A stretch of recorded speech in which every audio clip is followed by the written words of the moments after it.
নমস্কাৰ, মোৰ অন্য এটি মিনি ব্লগলৈ আপোনালোকক স্বাগতম জনাইছোঁ। আজি একদম ভিডিঅ'টো মই মোৰ ভাষাতে ক'ম।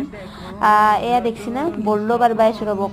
ফুৰাক কৈছোঁ বৰলখন মোক পাৰি দিবাই লাগিব যেনেকৈ কি নহয়, কাৰণ মই বৰশী পাতবা লাগে। বৰশী বুলি মাছ ধৰা বুলি ক'লি হ'ল, য'তে যেনেকৈ যি কি নহওক আৰু মই মাছ ধৰিমেই আৰু। এয়া মস্ত ডাঙৰ বৰলখন পাৰি লৈ লৈছোঁ। পুৰাই কৈছে মোকো মাছ দি, মই কৈছোঁ মাছ বা কেতিয়া পাওঁ তাত নাই হিচাপ। এয়া টিকু মানে নিচিনা সৰু চলিগিলান মোৰ লগে দাক আৰু কেতিয়াবা দেখাই পাই থাকিব লগত ভিডিঅ'গিলাখান। এয়া দেখছিনে মাছ পাই আছোঁ। বহুতকেইটাই মাছ পাইছে আৰু কেনে ডেঞ্জাৰ জেগাত মাছ পাই আছে। এইখিনি জেগা চাই থৈ দিছোঁ ৰ'বক, অলপমান পানী কমিলে সিঁচবা লাগিব। টিকু মই আৰু দুটামান আছে সৰু পাটমাৰ।